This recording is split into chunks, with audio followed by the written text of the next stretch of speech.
Imagine this crazy scenario. What if you went to sleep in your bed one night and the next morning somehow woke up in a city halfway around the world, let's say Moscow, and the only way to finance your trip home was to sell your product to a bunch of people that didn't speak your language? How quickly would you learn Russian to accomplish your mission and sell your product to get home? Actually, it really isn't all that crazy of a scenario, is it? Because that's pretty much what happened when COVID-19 hit. Hi, I'm Chad Jordan, VP of Brands at Sochi, and I think it's important for you to understand the 5 shopping languages so your company can adapt to what's happening and carve out a future that'll be both viable and profitable. Before we talk about the 5 shopping languages, we first need to talk about love. That's right, all we need is love. On a subject like consumer shopping habits, you might be thinking, what's love got to do with it?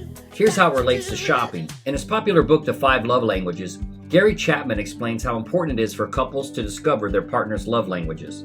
This is a critical aspect of having a healthy relationship because, just like verbally speaking to someone, unless you communicate in a language the other person understands, it doesn't really matter what you say or your intention. For instance, I don't speak Russian, but if I traveled to Moscow and tried to compliment someone in English, it wouldn't matter how complimentary my words were, they wouldn't be able to receive the compliment and the effort would be wasted. I would need to learn the compliment in Russian and tell that person in a language he or she understood.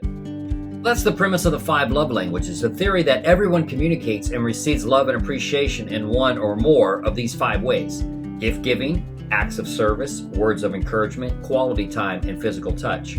For instance, I'm a gift giver. I love giving and receiving gifts. You can imagine how much I love Christmas morning and birthday parties.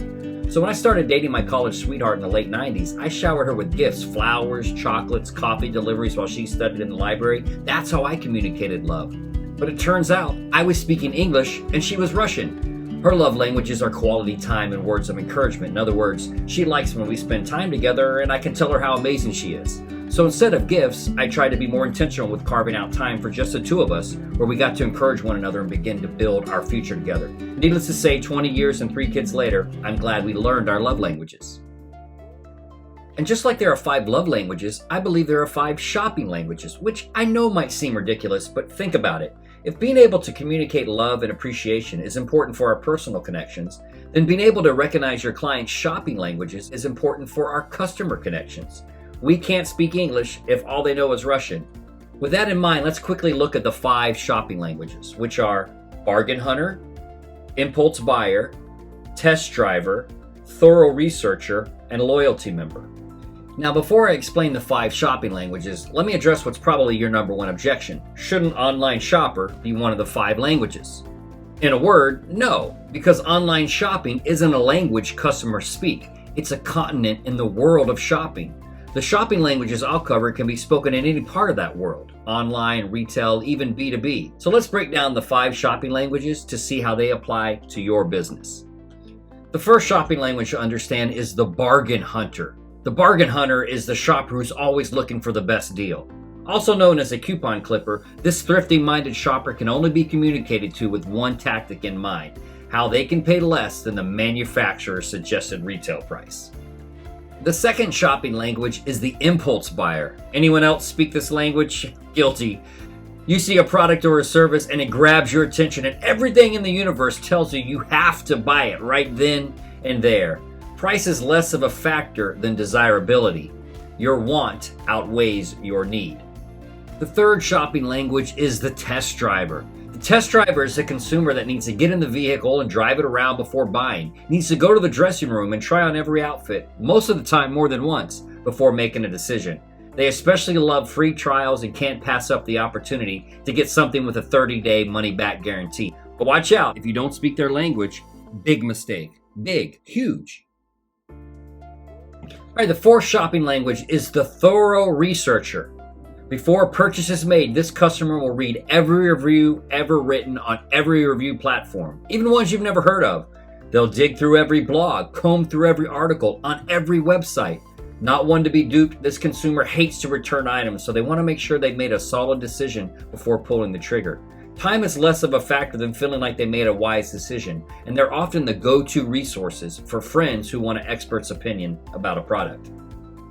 Fifth shopping language is the loyalty member. This is the customer who loves punch cards, membership perks, and tracking purchases towards some otherwise elusive goal. The feeling of accomplishment attained when achieving a new status in the loyalty program drives this customer to stay loyal to a brand or business, even if comparable options are available. Alright, so now that you know the 5 shopping languages commonly used around the shopping world, what can you do with this knowledge to impact your business? In other words, to use my opening example, how can you speak Russian in order to sell your product and get home? Well, first, you need to identify which language you've been primarily speaking in your digital marketing efforts. It's natural for marketing leaders to speak a language they themselves are comfortable with or they feel will guarantee at least some amount of results. But by doing so, their businesses might be missing out on wider opportunities. Just do a quick audit to see if a majority of your messaging has been focused on price for bargain hunters, features for impulse buyers, experiences for test drivers, education for thorough researchers, or benefits for loyalty members. This can help you identify blind spots that need to be addressed so that you can more effectively communicate with a broader audience, even within your targeted demographic. Next, run through a checklist of your localized marketing platforms to make sure you've optimized your listings to appeal to shoppers in their preferred language. For instance, Google My Business alone can be a treasure trove of opportunity for customers to find you. Add pricing options to your products and service categories to communicate with bargain hunters. Upload new, enticing photos and videos to reach impulse buyers. Create a Google post with a free trial for test drivers. Respond to reviews in a timely and professional manner to cater to the thorough researchers. And activate messaging so that customers can reach you and feel like they have a direct connection to you, which will especially influence the loyalty members. If you also take this sort of initiative on the other platforms, such as Facebook, Yelp, Bing, Instagram, you'll find that you're speaking the shopping languages your customers need to hear. Lastly, find ways to take your in-person store experience and translate that into a virtual encounter that shoppers can have with your business.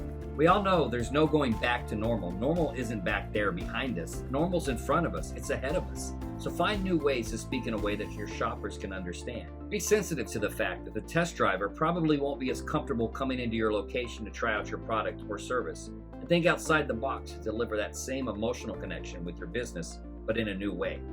Be creative, empathetic, and customer-centric, and I guarantee you will speak a language that every type of shopper can understand.